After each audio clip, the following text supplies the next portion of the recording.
പെസഹ തിരുനാളിൽ കർത്താവരുളിയ കൽപ്പനപോൽ തിരുനാമത്തിൽ ചേർന്നിടാം.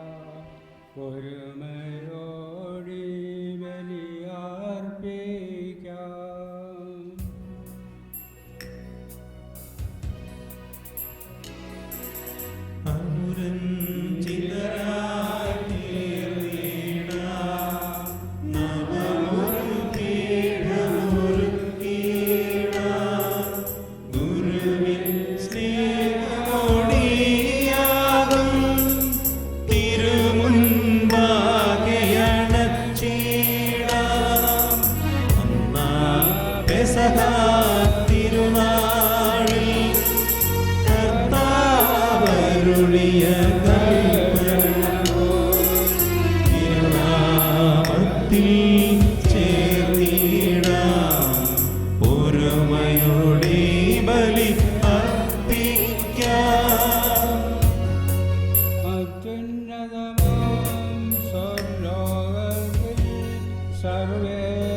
ഭൂമിയിലെങ്ങും മർത്യനു ശാന്തി പ്രത്യാശയുമെന്നേക്കും.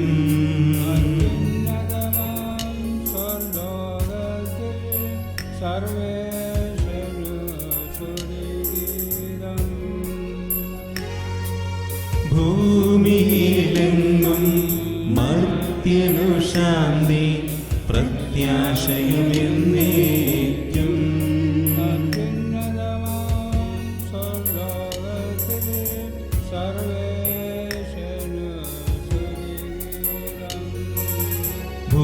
ഭൂമിയിലെങ്ങും മർത്യനു ശാന്തി പ്രത്യാശയുമെന്നേക്കും. അങ്ങയുടെ നാമം പൂജിതമാകണമേ. അങ്ങയുടെ രാജ്യം വരണമേ. അങ്ങ് പരിശുദ്ധൻ പരിശുദ്ധൻ പരിശുദ്ധൻ. സ്വർഗ്ഗസ്ഥനായ ഞങ്ങളുടെ പിതാവേ, അങ്ങയുടെ മഹത്വത്താൽ സ്വർഗ്ഗവും ഭൂമിയും നിറഞ്ഞിരിക്കുന്നു. മാലാഖമാരും മനുഷ്യരും അങ്ങ് പരിശുദ്ധൻ പരിശുദ്ധൻ പരിശുദ്ധൻ എന്ന് ഘോഷിക്കുന്നു. സ്വർഗ്ഗസ്ഥനായ ഞങ്ങളുടെ പിതാവേ, അങ്ങയുടെ നാമം പൂജിതമാകണമേ. അങ്ങയുടെ രാജ്യം വരണമേ. അങ്ങയുടെ തിരുമനസ് സ്വർഗ്ഗത്തിലെ പോലെ ഭൂമിയിലുമാകണമേ. ഞങ്ങൾക്ക് ആവശ്യമായ ആഹാരം ഇന്ന് ഞങ്ങൾക്ക് തരണമേ. ഞങ്ങളുടെ കടക്കാരോട് ഞങ്ങൾ ക്ഷമിച്ചിരിക്കുന്നത് പോലെ ഞങ്ങളുടെ കടങ്ങളും പാപങ്ങളും ഞങ്ങളോട് ക്ഷമിക്കണമേ. ഞങ്ങളെ പ്രലോഭനത്തിൽ ഉൾപ്പെടുത്തരുതേ, ദുഷ്ടാരൂപിയിൽ ഞങ്ങളെ രക്ഷിക്കണമേ. എന്തുകൊണ്ടെന്നാൽ രാജ്യവും ശക്തിയും മഹത്വവും എന്നേക്കും അങ്ങയുടേതാകുന്നു. ആമേൻ. ഞങ്ങളുടെ കർത്താവായ ദൈവമേ, അങ്ങയുടെ മകനീയ ത്രിത്വത്തിൻ്റെ സംപൂജ്യമായ നാമത്തിന് സ്വർഗത്തിലും ഭൂമിയിലും എപ്പോഴും സ്തുതിയും ബഹുമാനവും കൃതജ്ഞതയും ആരാധനയും ഉണ്ടായിരിക്കട്ടെ. പിതാവും പുത്രനും പരിശുദ്ധാത്മാവുമായ സർവേശ്വരായ എന്നേക്കും. ആമേൻ. എന്നാത്മാവേ പാടുക നീ കർത്താവിൻ സ്തുതിഗീതങ്ങൾ. ജീവിതകാലം മുഴുവൻ ഞാൻ നാഥനു ഗീതികൾ പാടിയിടും. മണ്ണിൽ കഴിവോളം ദൈവസ്തുതികൾ പാടിയിടും. അർജനിലോ നരനൊരുവനിലോ ശരണം തേടാൻ തുനിയരുതേ. അവനൊരു നാളും കഴിവില്ലേ, അവനിൽ രക്ഷ നിനക്കേകാൻ. ആത്മാവൊരു നാൾ വെടിയുമ്പോൾ മണ്ണോടവനും ചേരുന്നു.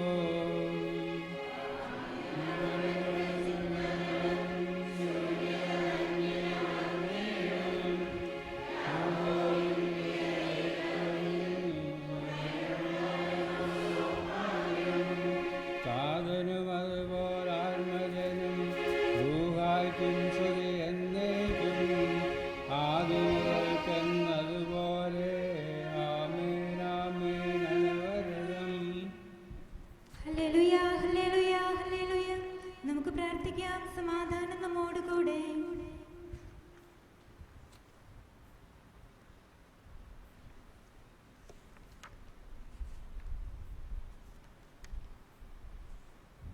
ഞങ്ങളുടെ കർത്താവായ ദൈവമേ, അങ്ങയുടെ സ്നേഹത്തിൻ്റെ പരിപാടി ഞങ്ങൾ അന്വേഷിക്കുകയും അങ്ങയുടെ സത്യത്തിൻ്റെ ജ്ഞാനം ഞങ്ങളുടെ ആത്മാക്കളെ പ്രകാശിപ്പിക്കുകയും ചെയ്യുമ്പോൾ സ്വർഗത്തിൽ നിന്ന് പ്രത്യക്ഷനാകുന്ന അങ്ങയുടെ തിരുക്കുമാരനെ സ്വീകരിക്കുവാൻ ഞങ്ങൾക്കിടയാകട്ടെ. സകല സൗഭാഗ്യങ്ങളും നന്മകളും നിറഞ്ഞുകൂടിയോട് നിൽക്കുന്ന സഭയിൽ നിരന്തരം അങ്ങയെ സ്തുതിക്കുവാനും മഹത്വപ്പെടുത്തുവാനും ഞങ്ങൾ യോഗ്യരാകട്ടെ. എന്തുകൊണ്ടെന്നാൽ അങ്ങ് എല്ലാവരുടെയും സൃഷ്ടാവാകുന്നു, സകലത്തിൻ്റെയും നാഥ എന്നേക്കും.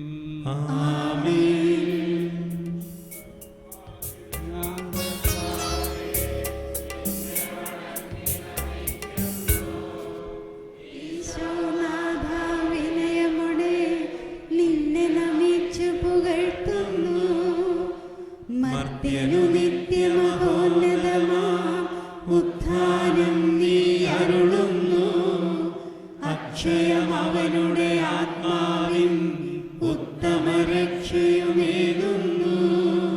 നമുക്ക് പ്രാർത്ഥിക്കാം. സമാധാനം നമ്മോടുകൂടെ.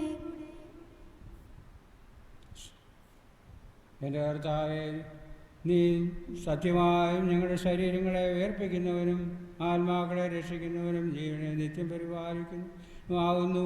ഞങ്ങളെപ്പോഴും നിനക്ക് സ്തുതിയും കൃതജ്ഞതയും ആരാധനയും സമർപ്പിക്കുവാൻ കടപ്പെട്ടവരാകുന്നു. സകലത്തിൻ്റെ നാഥ എന്നേക്കും.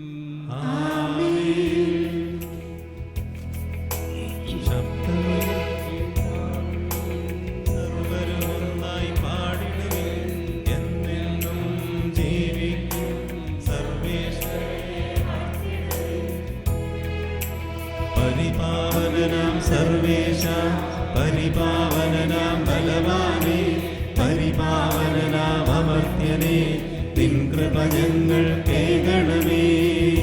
നമുക്ക് പ്രാർത്ഥിക്കാം. സമാധാനം നമ്മോടുകൂടെ. വിശുദ്ധരെ സംപ്രീതനായി വസിക്കുന്ന പരിശുദ്ധനും സുസ്ഥിരനും വരവാനും അമർത്യനുമായ കർത്താവേ, അങ്ങയുടെ സ്വഭാവത്തിനൊത്ത വിധം എപ്പോഴും ഞങ്ങളെ കടാക്ഷിക്കുകയും അനുഗ്രഹിക്കുകയും ഞങ്ങളോട് കരുണ കാണിക്കുകയും ചെയ്യണമേ. പിതാവും പുത്രനും പരിശുദ്ധാത്മാവുമായ സർവേശ്വരായ എന്നേക്കും.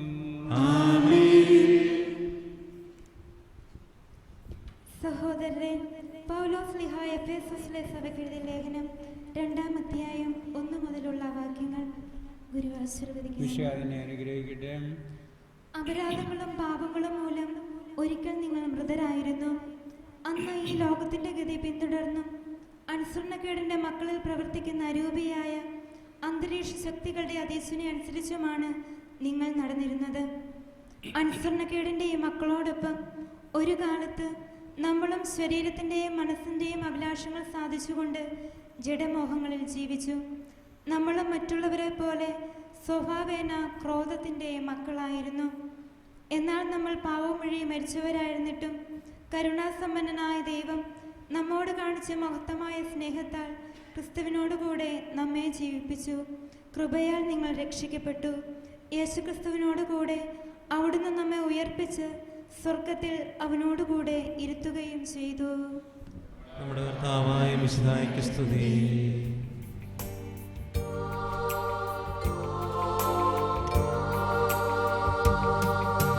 ഹല്ലേലൂയ പാടിയിടുന്നേ, ഹല്ലേലൂയ ഹല്ലേലൂയ.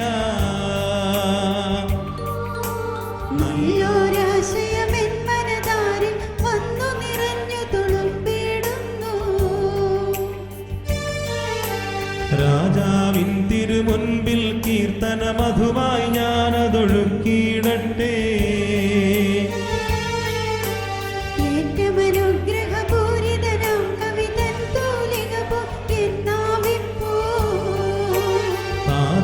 അതുപോൽ സുതനും പരിശുദ്ധാത്മാവിനും സ്തുതിയുയരട്ടെ. ആദിമുതൽക്കേ ഇന്നും നിത്യവുമായി ഭവിച്ചിടട്ടെ. ആമേൻ. ഹല്ലേലൂയ പാടിയിടുന്നേ, ഹല്ലേലൂയ ഹല്ലേലൂയ. നമുക്ക് ശ്രദ്ധാപൂർവ്വം നിന്ന് പരിശുദ്ധ സുവിശേഷം ശ്രവിക്കാം. സമാധാനം നിങ്ങളോടുകൂടെ. അങ്ങയോടും അങ്ങയുടെ ആത്മാവോടും കൂടെ. നമുക്ക് അറിയിച്ചു നമ്മുടെ കർത്താവ് ഈശോമിശിഹായുടെ പരിശുദ്ധ സുവിശേഷം. നമ്മുടെ കർത്താവായ മിശിഹായ്ക്ക് സ്തുതി. അധ്യായം 2:41 മുതലുള്ള തിരുവചനങ്ങൾ. യേശുവിൻ്റെ മാതാപിതാക്കന്മാർ ആണ്ടുതോറും പെസഹ തിരുനാളിന് യെരൂശലേമിൽ പോയിരുന്നു. അവന് 12 വയസ്സായപ്പോൾ പതിവനുസരിച്ച് അവർ തിരുനാളിന് പോയി. തിരുനാൾ കഴിഞ്ഞ് അവർ മടങ്ങിപ്പോന്നു. എന്നാൽ ബാലനായ യേശു യെരൂശലേമിൽ തങ്ങി. മാതാപിതാക്കന്മാർ അത് അറിഞ്ഞില്ല. അവൻ യാത്രാസംഘത്തിൻ്റെ കൂടെ കാണും എന്ന് വിചാരിച്ച് അവർ ഒരു ദിവസത്തെ വഴി പിന്നിട്ടു. ബന്ധുക്കളുടെയും പരിചയക്കാരുടെയും ഇടയിൽ അന്വേഷിച്ചിട്ട് കാണായികയാൽ യേശുവിനെ തിരക്കി അവർ യെരൂശലേമിലേക്ക് തിരിച്ചുപോയി. 3 ദിവസങ്ങൾക്കു ശേഷം അവർ അവനെ ദേവാലയത്തിൽ കണ്ടെത്തി. അവൻ ഉപാധ്യായന്മാരുടെ ഇടയിലിരുന്ന് അവർ പറയുന്നത് കേൾക്കുകയും അവരോട് ചോദ്യങ്ങൾ ചോദിക്കുകയും ചെയ്യുകയായിരുന്നു. കേട്ടവരെല്ലാം അവൻ്റെ ബുദ്ധിശക്തിയിലും മറുപടികളിലും അത്ഭുതപ്പെട്ടു. അവനെ കണ്ടപ്പോൾ മാതാപിതാക്കൾ വിസ്മയിച്ചു. അവൻ്റെ അമ്മ അവനോട് പറഞ്ഞു, മകനേ, നീ ഞങ്ങളോട് ഇങ്ങനെ ചെയ്തതെന്ത്? നിന്റെ പിതാവും ഞാനും ഉത്കണ്ഠയോടെ നിന്നെ അന്വേഷിക്കുകയായിരുന്നു. അവൻ അവരോട് ചോദിച്ചു, നിങ്ങൾ എന്തിനാണ് എന്നെ അന്വേഷിച്ചത്? ഞാൻ എൻ്റെ പിതാവിൻ്റെ കാര്യങ്ങളിൽ വ്യാപൃതനായിരിക്കേണ്ടതാണെന്ന് നിങ്ങൾ അറിയുന്നില്ലേ? അവൻ തങ്ങളോട് പറഞ്ഞതെന്തെന്ന് അവർ ഗ്രഹിച്ചില്ല. പിന്നെ അവൻ അവരോടൊപ്പം പുറപ്പെട്ട് നസ്രത്തിൽ വന്ന് അവർക്ക് വിധേയനായി ജീവിച്ചു. അവൻ്റെ അമ്മ ഈ കാര്യങ്ങളെല്ലാം ഹൃദയത്തിൽ സംഗ്രഹിച്ചു. യേശു ജ്ഞാനത്തിലും പ്രായത്തിലും ദൈവത്തിൻ്റെയും മനുഷ്യരുടെയും പ്രീതിയിലും വളർന്നു വന്നു. നമ്മുടെ കർത്താവായ മിശിഹായ്ക്ക് സ്തുതി.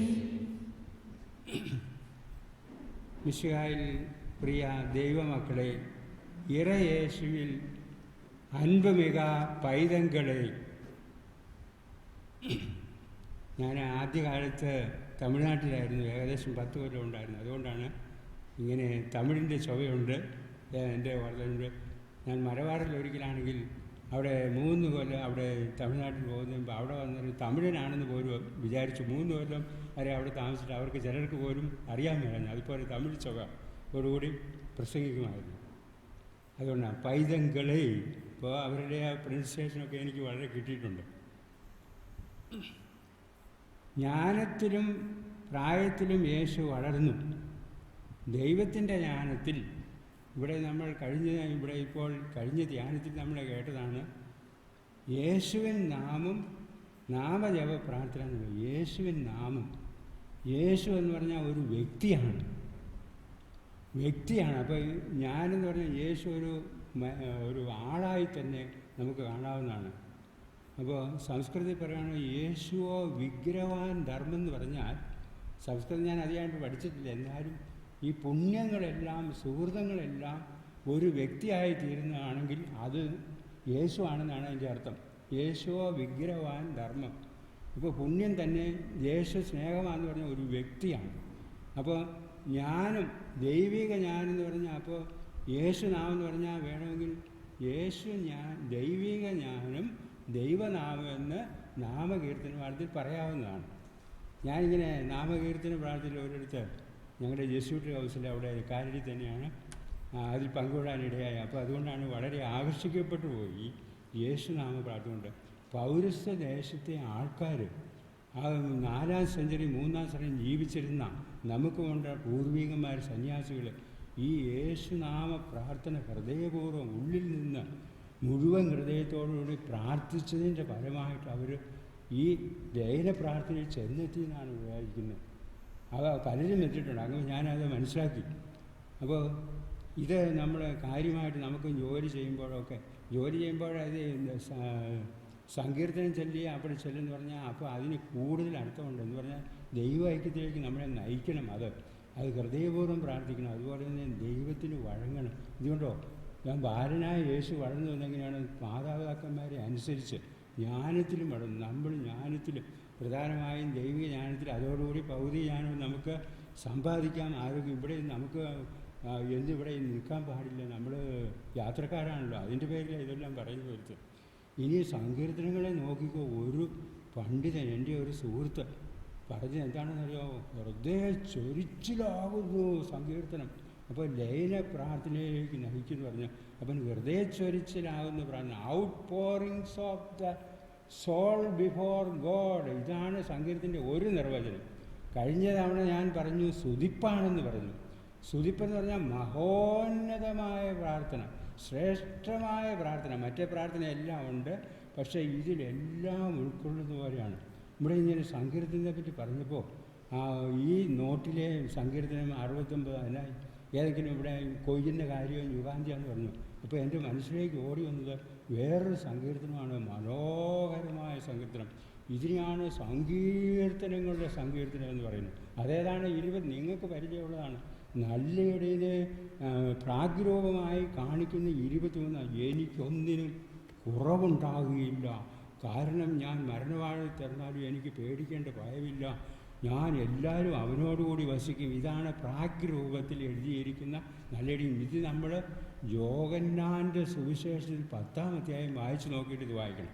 ഇപ്പോൾ ഇങ്ങനെ ആദ്യം ന്യൂ ടെസ്റ്റ്മെൻ്റാണ് വായിക്കേണ്ടതെന്ന് പറഞ്ഞു പോലെ ഞാൻ വായിക്കാറുള്ളത് എങ്ങനെയാണെന്ന് ചോദിച്ചാൽ, കുറച്ച് നാൾ ബൈബിൾ പഠിച്ചുകൊണ്ടിരിക്കുകയാണ്, ഇപ്പോഴും പഠിച്ചുകൊണ്ടിരിക്കുകയാണ്. ഈ വയസ്സുകാലത്തെന്ന് പറയാം, 70 കഴിഞ്ഞ വയസ്സുകാലമാണ്, അതുകൊണ്ടാണ് പറയുന്നത്. അപ്പോൾ ഇങ്ങനെ യോഹന്നാൻ്റെ 1-ാം ലേഖനമാണ്. ഇപ്പോൾ അധികം വായിക്കാൻ പറ്റാത്തവർ, വയസ്സായവർ, അല്ലെങ്കിൽ ക്ഷീണമായവർ, കൊച്ചു പിള്ളേരൊക്കെ വളരെ ആയിരിക്കും പുതിയ നിയമം വായിക്കണമെന്ന് പറയുമ്പോൾ എന്താണ് പുതിയ നിയമം? ഈ 1-ാം ലേഖനം വായിച്ചാൽ സംഗ്രഹം തന്നെ യോഹന്നാൻ്റെ 1-ാം ലേഖനത്തിൽ 5 അധ്യായമേ ഉള്ളൂ. ഓരോ അധ്യായങ്ങൾ 21 or 24 5 അധ്യായങ്ങളേ ഉള്ളൂ. അതിൻ്റെ അകത്ത് ഒരു സമ്മറി പോലെ, ചുരുക്കം പോലെ, സംഗ്രഹം പോലെ എനിക്ക് കാണാൻ പറ്റും. ഇത്രയും നാളും കുറേ നാൾ പഠിച്ചതുകൊണ്ടാണ്. അപ്പോൾ അങ്ങനെ ആത്മീയ ചൈതന്യത്തോട് പഠിക്കുകയാണെങ്കിൽ ദൈവം തന്നെ അത് കാണിച്ചു തരും. അപ്പം വലിയ സമയമില്ലാത്തവർ, വയസ്സന്മാർ, കൊച്ചുങ്ങളൊക്കെ ഇത് ആദ്യം പഠിക്കണമെന്ന് ഞാൻ പറയുന്നത്. അതോടുകൂടി സങ്കീർത്തനം വിശുദ്ധ ജെറോം പറഞ്ഞ പോലെ ചെറുപ്പത്തിലെ പഠിപ്പിച്ചു. ഈ പ്രോട്ടസ്റ്റന്റുകാരുടെ കുഞ്ഞുങ്ങളാണെങ്കിൽ അവരെ ചെറുപ്പത്തിലെ തന്നെ പഠിപ്പിച്ചു. ചില ഹിന്ദുക്കളെ ആണ് ഞാൻ കണ്ടിട്ടുള്ളത്, ഹിന്ദു വിശ്വാസികൾ 2-ലും 3-ലും ഗീത മുഴുവനും കാണാതെ പഠിക്കും. അപ്പോൾ ചെറുപ്പത്തിലാണ്. ഇപ്പോൾ ഞാനിപ്പോൾ 50-ഉം 60-ഉം എല്ലാം കഴിഞ്ഞുകൊണ്ട് എനിക്ക് പഠിക്കാനായിട്ട് 100 വട്ടം വായിക്കണം, എന്നാലേ എനിക്ക് ഓർക്കാൻ പറ്റുള്ളൂ. പക്ഷേ അത് ഞാൻ എൻ്റെ സമയം നോക്കി അല്പസമയം ചെയ്യുന്നുണ്ട്. അതുകൊണ്ട് പറയുന്നതാണ്. ഇനി സങ്കീർത്തനത്തിൻ്റെ വിശേഷം എന്നാണ്? മഹോന്നത പ്രാർത്ഥന, ദിവ്യബലിയാണെന്ന് നമുക്കറിയാം. ഈ ദിവ്യബലിയിലെ സ്തുതിഗീതങ്ങൾ ദൈവത്തെ മഹത്വപ്പെടുന്നത് ഇത് തന്നെയാണ്. അപ്പോക്കാലിപ്സിൽ പറയുന്ന പോലെ തന്നെയാണ്. അതായത് ഹല്ലേലൂയ ഹല്ലേലൂയ എന്ന് പറഞ്ഞത് സങ്കീർത്തനത്തിൻ്റെ മകുടമാണ്, എല്ലാം കൂടെ സംഗ്രഹിച്ച് വെച്ചിരിക്കുന്നതാണ്. അതിന് സങ്കീർത്തനത്തിൻ്റെ അർത്ഥം മനസ്സിലായെങ്കിൽ ഹല്ലേലൂയ മനസ്സിലാക്കുമെന്ന് കഴിഞ്ഞ ദിവസങ്ങളിൽ പറഞ്ഞു. അതുപോലെ തന്നെ ഹല്ലേലൂയ പാടിയിട്ട് സ്വർഗ്ഗവാസികൾ നിശബ്ദമായിട്ടിരിക്കുന്നു. അവിടെ തന്നെ പറയുന്ന ആ പുസ്തകത്തിൽ പറയുന്നതാണ്, ദൈവം യോഗ്യനാണ്, എല്ലാ മഹത്വത്തിനും സ്തുതിക്കും ആരാധനയ്ക്കും യോഗ്യമാണ്. ഇതാണ് കുർബാനയെ കാണുന്നത്. അതുകൊണ്ടാണ് കുർബാന ഏറ്റവും വലുതാണ്, ശ്രേഷ്ഠമാണ്, പിന്നെ ദൈവൈക്യത്തിലേക്ക് നീക്കുമെന്നെല്ലാം പറയുന്നത്. അപ്പോൾ ഇത് സങ്കീർത്തനത്തിൻ്റെ പുസ്തകത്തിൻ്റെ പേര് തന്നെ സ്തുതികീർത്തനം. ഞാൻ പറഞ്ഞല്ലോ, യാചനാകീർത്തനം അല്ലെ വിലാപകീർത്തനം എന്ന് പറയുന്നത് പോലും അവസാനിപ്പിക്കുന്നത് കുരിശിൽ കിടന്നു പോലും ദൈവസ്തുതിയിലാണ്, ദൈവമഹത്വത്തിലാണ്. ഇനി യോഹന്നാൻ്റെ സുവിശേഷം അന്നേരം നോക്കുകയാണെങ്കിൽ പീഡാസഹനത്തിൽ തന്നെ ദൈവമഹത്വമാണ്. ഇത് തന്നെയാണ് പൗലോസ് പറഞ്ഞത്. മരിക്കുമ്പോൾ ഞാൻ ദൈവത്തിൻ്റെ മഹത്വത്തിൽ പങ്കുകൊള്ളാൻ വേണ്ടി കുരിശിൽ പങ്കുകൊള്ളുമെന്ന് പറഞ്ഞാൽ അതിൻ്റെ കംപ്ലീഷനാണ്, പൂർത്തീകരണമാണ് ബൈബിളിൽ. ഇനി എന്നാ വിശേഷം? അപ്പോൾ നമ്മൾ സങ്കീർത്തനം നോക്കുമ്പോൾ 117 സങ്കീർത്തനം ഏറ്റവും ചുരുങ്ങിയതാണെന്ന് ഞാൻ പറഞ്ഞു. പക്ഷേ അതിൽ വളരെ സന്ദേശം അതിലുണ്ട്. ദൈവ അചഞ്ചലമായ മൃദുലമായ രഹേം എന്ന് പറഞ്ഞത് അതാണ് വിശേഷപ്പെട്ടത്. ഇപ്പോൾ എൻ്റെ ഓർമ്മയിലേക്ക് വന്നു ഹീബ്രു വാക്ക് നമ്മുടെ തോമസ് പോലെ പറഞ്ഞപ്പോൾ അത് ഞാൻ പഠിച്ചു വെച്ചിരുന്നായിരുന്നു. അപ്പോൾ കൂടുതൽ എനിക്ക് അത് ഉന്മേഷം കിട്ടി, അത് ഓർക്കാൻ വേണ്ടിയിട്ട് അതൊക്കെ എഴുതി വെച്ച് പഠിക്കാൻ ശ്രമിക്കുന്നുണ്ട്. അപ്പോൾ ഇങ്ങനെ സങ്കീർത്തനം ഈ സ്തുതികീർത്തനം എങ്ങനെയാണ് കണ്ടുപിടിക്കുന്നത്? അവിടെ കൂടുതൽ ദൈവമഹത്വം പാടുക വാഴ്ത്തുക എന്നൊക്കെ തമിഴിലുണ്ട്. അത് നോക്കിയാൽ നമുക്ക് ഉടനെ കണ്ടുപിടിക്കാം. അതുകൊണ്ട് എന്തുകൊണ്ടാണ് ദൈവത്തെ സ്തുതിക്കുന്നത്? ദൈവം എല്ലാമാണ്, സർവസ്വമാണ്, സർവാധിപമാണ്, വിസ്മയമാണെന്ന് പറയുന്നതെല്ലാം അവിടെ എഴുതി വെച്ചിട്ടുണ്ട് സ്തുതികീർത്തനങ്ങൾ എന്ന് പറഞ്ഞാൽ. യാചനാകീർത്തനം വേറെ ചിലപ്പോൾ കണ്ടെന്ന് വരും. ഏറ്റവും കൂടുതൽ സന്ദേശം നൽകുന്ന സ്തുതിയിലൂടെ ചേർന്ന് അതിനാണ് സ്തുതികീർത്തനം എന്ന് പറയുന്നത്. അതിൻ്റെ പേരിലാണ് സങ്കീർത്തന പുസ്തകം എല്ലാം സ്തുതിപ്പിൻ്റെ പുസ്തകം എന്ന് പറയുന്നത്. അത് ഇനി നമ്മൾ ഈ സങ്കീർത്തനം പഠിക്കുമ്പോൾ ബാക്ക്ഗ്രൗണ്ട് അറിയാൻ പറ്റുന്നവർ ശ്രമിക്കേണ്ടതാണ്. എന്ന് പറഞ്ഞാൽ ഇസ്രായേൽക്കാർക്കാണ് ആദ്യം അത് നൽകപ്പെട്ടത്. അപ്പോൾ അവരുടെ ബാക്ക്ഗ്രൗണ്ട്, പിന്നെ യേശുവുമായി ബന്ധപ്പെടുത്തണം, പിന്നെ നമ്മുടെ ജീവിതമായിട്ടുണ്ട്. ഇങ്ങനെ 3 കാര്യങ്ങൾ അവിടെ ശ്രദ്ധിക്കേണ്ടതായിട്ടുണ്ട്. അപ്പോൾ സംഗീതം പഠിച്ച് നോക്കിയതുകൊണ്ടാണ് ഞാനിത് പറയുന്നത്. അപ്പോൾ അങ്ങനെ എനിക്ക് മനസ്സിലാക്കാൻ പറ്റിയത്. പിന്നെ നമ്മൾ ഏത് വകുപ്പിൽപ്പെട്ടതാണ് അനുതാപ കീർത്തനം, ശരണ കീർത്തനം, ഇങ്ങനെയൊക്കെ ഉണ്ട് ഓരോ ആവശ്യങ്ങൾ. പിന്നെ ഒരു ബാക്ക്ഗ്രൗണ്ടിന് വേണ്ടിയിട്ട് സ്തുതി കീർത്തനങ്ങൾ പറയുന്നത്. ഇപ്പോൾ ഇവിടെ ബാലനായ യേശു ജെറുസലേമിൽ പോയെന്ന് പറഞ്ഞു. അപ്പോൾ അവർ യഹൂദരായതുകൊണ്ട് സങ്കീർത്തനമൊക്കെ പാടുകയും ചെയ്യുകയാണ്. യഹൂദന്മാരുടെ നിയമം എന്ന് പറഞ്ഞാൽ വളരെ പ്രധാനപ്പെട്ടതാണ്. 3 കാര്യങ്ങളാണ് അവർക്ക് അത്യാവശ്യം. അതായത് ഒരു കുടുംബജീവിതത്തിൽ, ഒരു ആത്മീയ ജീവിതത്തിൽ നിയമം പഠിക്കുക എന്ന് പറഞ്ഞാൽ ദൈവത്തിൻ്റെ ഇഷ്ടം മനസ്സിലാക്കുക.